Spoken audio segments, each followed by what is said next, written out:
میں نے ہیگل کے جدولیاتی فلسفے کو پڑھا، میں نے میکاولی کی دی پرنس کو پڑھا، میں نے جان لاک کے نظریہ اقتدار اعلیٰ کو پڑھا، میں نے ژین بودین کے فلسفے کو پڑھا، میں نے روسو کے نظریہ منشأ عام کو پڑھا، میں نے کارل مارکس کی اشتراکیت کو پڑھا، لیکن ہر نظام کو پڑھنے کے بعد یہ دل بات کہنے پہ مجبور ہوا کہ ساری کائنات کے نظام اگر جمع ہو جائیں تو نظام مصطفیٰ کی خاک کا مقابلہ بھی نہیں کر سکتے۔ کہ حضرت موسیٰ علیہ السلام جب فرعون کے دربار میں آئے،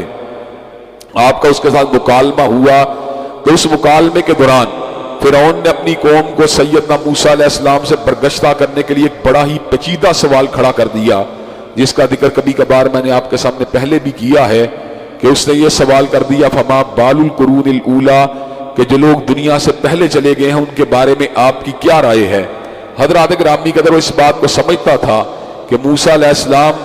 اگر یہ بات کہیں گے کہ وہ گمراہ لوگ تھے تو میں جواب میں کہوں گا دیکھو لوگوں تم سب کے باپوں کو گمراہ کہہ رہا ہے، اور اگر یہ بات کہی وہ ہدایت یافتہ لوگ تھے تو میں کہوں گا اگر وہ ہدایت پہ تھے تو تم نئی دعوت کو کیوں لے کے آئے ہو۔ حضرت موسیٰ علیہ السلام نے ایسا جواب دیا کہ فرعون کے چلاکی مکاری ہر چیز کو ہاک میں ملا کے رکھ دیا۔ سیدنا موسیٰ جواب میں کہتے ہیں علمھا عند ربی فی کتاب لا یضل ربی ولا ینسیٰ، جو تمہارے باپ دادا اور ہمارے آبا و اجداد کے انجام کا علم پروردگار عالم کے پاس ایک کتاب کے اندر موجود ہے۔ لا یضل ربی ولا ینسیٰ، نہ میرا رب کبھی بھولا ہے نہ کبھی بھٹکا ہے، تم اپنی بات کرو، میں تمہارے ساتھ تمہاری بات کرنے کے لیے آیا ہوں۔ حضرات گرامی قدر اس صورت میں اللہ تبارک و تعالیٰ نے اس بات کا بھی ذکر کیا کہ اللہ تعالیٰ نے کس طرح فرعون کو غرق آب کر دیا، کس طرح جادوگروں کے مقابلے کے اوپر موسیٰ علیہ السلام غالب آئے، اس کے بعد فرعون تباہ و برباد ہوا۔ اللہ تبارک و تعالیٰ نے موسیٰ علیہ السلام کو کوہ طور کے اوپر بلایا تو پیچھے سے سامری نے کیا کیا، سونے اور چاندی کے زیورات کو پگھلا کے ایک بچڑا تیار کیا، اس کے اندر اس نے جبریل علیہ السلام کے قدموں سے لی ہوئی مٹی کو اٹھایا اور اس کے اندر ڈال دیا۔ جب اس مٹی کو ڈالا تو ایسے عالم کے اندر سے بچڑے کے اندر سے بائیں بائیں کی آوازیں آنے لگیں جس طرح گائے بولتی ہے۔ بنی اسرائیل کے لوگوں نے ایک بھاگ کے بچڑے کو جب آوازیں نکالتے ہوئے دیکھا تو ایسے عالم کے اندر انہوں نے اس کی پوجا کرنا شروع کر دی۔ حضرت موسیٰ علیہ السلام جب توریت کو لے کے پلٹے اس منظر کو دیکھا تو بہت ہی دکھی ہوئے۔ آپ کے دکھ کی اور آپ کی غمزدہ ہونے کی کیفیت کا عالم یہ تھا کہ آپ نے سیدنا ہارون کی داڑھی مبارک کو سر انور کے بالوں کو پکڑ لیا۔ ایسے عالم میں سیدنا ہارون نے یہ بات کہی یا ابن ام لا تاخذ بلحیتی ولا براسی انی خشیت ان تقول فرقت بین بنی اسرائیل، اے موسیٰ علیہ السلام آپ میری ماں کے بیٹے ہیں، آپ میرے سر کے بالوں کو چھوڑیے، میری داڑھی کو چھوڑیے، میں نے جو کچھ بھی کیا حسن نیت کے ساتھ کیا، میرا مقصد یہ تھا کہ اگر میں ان کے پر سختی کرتا ہوں تو بنی اسرائیل کے اندر بٹوارہ پیدا ہو جائے گا، یہ ٹکڑوں میں تقسیم ہو جائیں گے۔ میں آپ کی آمد مسعود کا انتظار کر رہا تھا کہ آپ تشریف لے کے آئیں اور اپنی قوم کے لوگوں کے درمیان صحیح معنوں میں حجت کو قائم کر سکیں۔ حضرات گرامی قدر اس صورت میں اللہ تعالیٰ نے اس بات کا بھی ذکر کیا کہ حضرت موسیٰ علیہ السلام نے اس بچڑے کو آگ لگا کر سمندر کے پانی کی نظر کر دیا اور لوگوں کے اوپر اس بات کو وعدے کر دیا جو جل کے راکھ ہو جائے، جو پگھل جائے، جس کو پانی میں بہا دیا جائے، وہ انسانوں کا معبود نہیں ہو سکتا۔ یہ بتوں کی پوجا کرنے والے، یہ شجر و حجر کی پوجا کرنے والے نہ جاننے اس حقیقت کو کیوں بھول جاتے ہیں کہ وہ درخت جو کٹ جائے، وہ پتھر جو ٹوٹ جائے، وہ انسانوں کے نفع و نقصان کا مالک نہیں ہو سکتا۔ وہ ستارہ جو ڈوب جائے، وہ سورج جو ہے افق کے اس پار چلا جائے،